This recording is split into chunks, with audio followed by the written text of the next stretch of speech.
Hey folks, welcome to Market Intraday Analysis by InTheMoneyStocks.com, your leaders in pure technical analysis, avoiding all that Wall Street hype. Today, Tuesday, January 5th, 2010. Well, as we get started today, we are seeing the markets mixed on the day.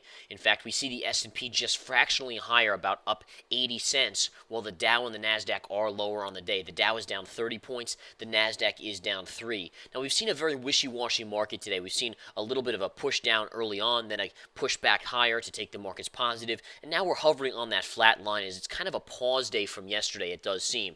Yesterday, you had a big up day. Oftentimes, after a big up day, we talk about how the markets will kind of pause. That's exactly what we had talked about to the Research Center subscribers yesterday in the Research Center nightly video. Now, a couple things to go over. What were the keys today? Number one, you have to look at pending home sales. Pending home sales were pretty bad, all right? So pending home sales coming in badly, but that's not really a surprise, believe it or not. The key about last month, and we talked about this when we got pending home sales, which were good numbers last month, we talked about how you should not expect that pending home sale to be that same strong number in January because it's all about those kind of the allotment of money that the government was giving out. Again, those credits, the 8,000 credit tax credit for new home buyers. That was why you had that big rush in the positive numbers going into the end of the year 2009. Now you're in 2010, folks. Those numbers are not going to be nearly as strong because you don't have the same incentive driving people to pick up houses.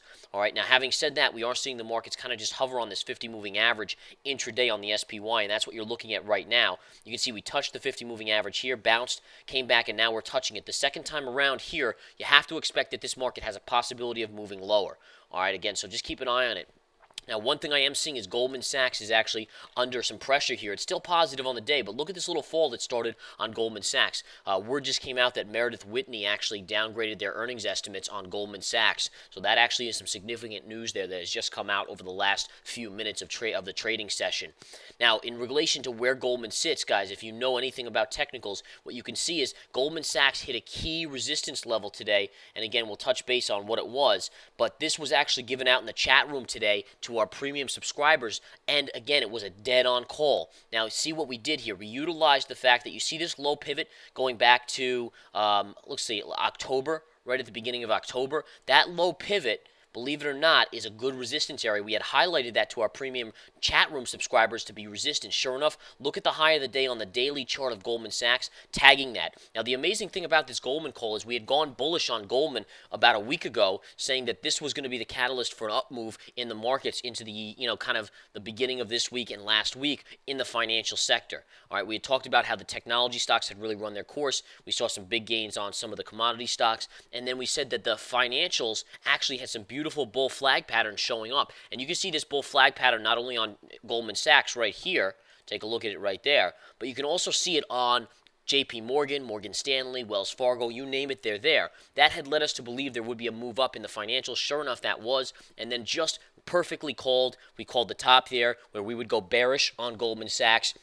And sure enough, it's already off by about almost $2 off the highs of the day today on Goldman, off that call to go short. So again, a beautiful call like that. Now, the other thing I wanted to mention, folks, is the latest call that went out to the Hot Charts and Alerts members, which is part of the Research Center, those that are premium subscribers to the Research Center. That went out to them this morning, right around the market open, an article on ENER that the chief market strategist here in the Money Stocks, I wrote, and I put it out believing that ENER was a prime candidate for a move up and a possible squeeze. All right, that went out, then it was published. After it went out to our premium subscribers, we saw it come out on the blog as well just a little while after. And sure enough, you can see here, folks, look at the move on the daily ENER chart off of that article. I did my research last night, found this stock to be very, very attractive. And sure enough, look at the move. You have ENER hitting a high of 11.86 today. That's basically up $1 on the day. Right now, it's hovering up about 79 cents as the markets come back in. But that's a big break. And I also liked the chart. See how you have a necktie of the 50 and the 20 moving average right there, right underneath current price before it ran up today?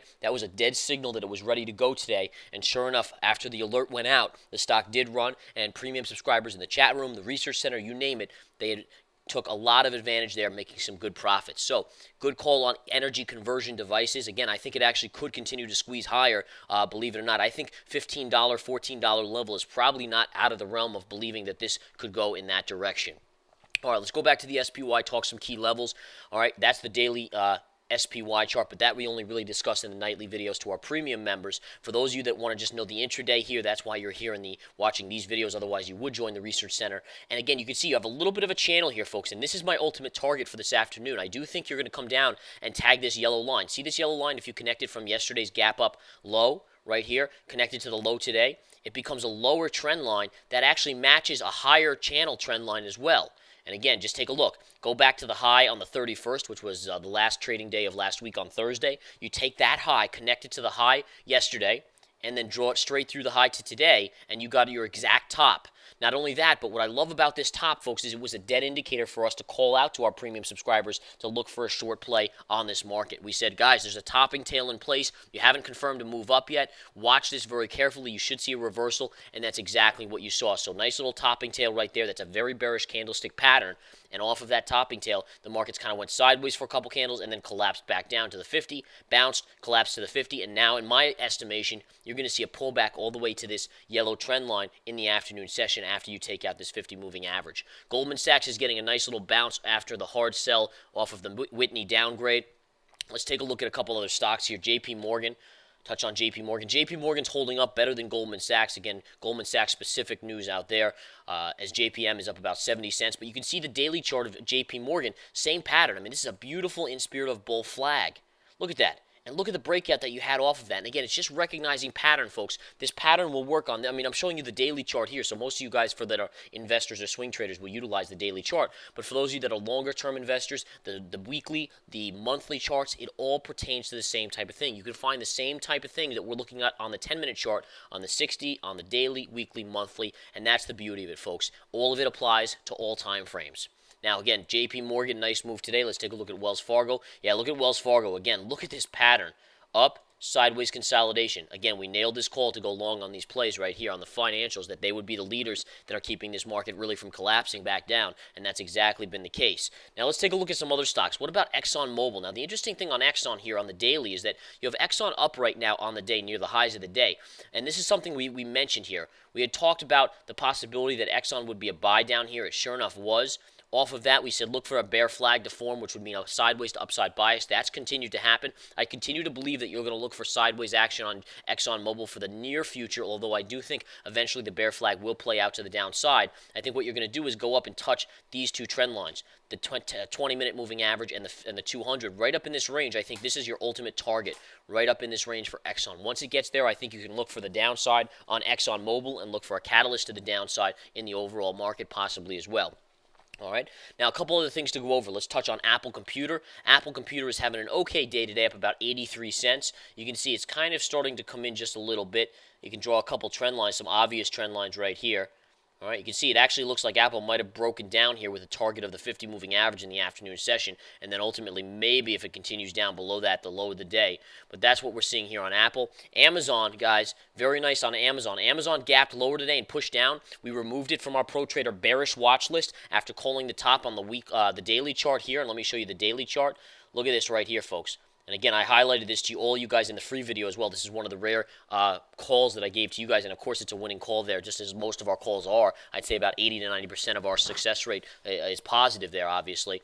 But in any case, you have this trend line right here. We called it for this would be your shorting opportunity. Sure enough, the short came down. As we came to the lows today, we took it off that Pro Trader watch list from the bearish side. Dead on call for some good profits, about $5 profit there on Amazon, and the bounce came in today as Amazon got the bounce right away as soon as we took it off. All right, folks. In addition, just want to mention one other thing. HYTM was our hidden gems for January, our first hidden gems. We're going to come out with a second hidden gem in about 2 weeks, maybe even sooner. I have a candidate that I like so much, I may put it out even sooner, but we'll decide on that later.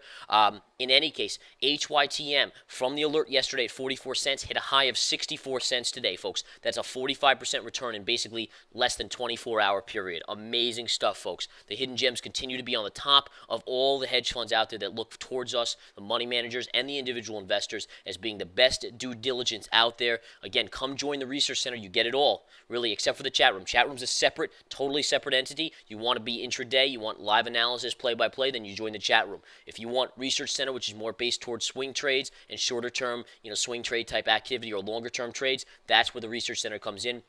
along with the hidden gem plays, nightly videos, you name it, it's all in there. You can go to the website, inthemoneystocks.com, discover it all, discover it, and make some profits, folks. There are profits to be had, tons of profits already in the first 2 days. Join now, don't be late. Take care.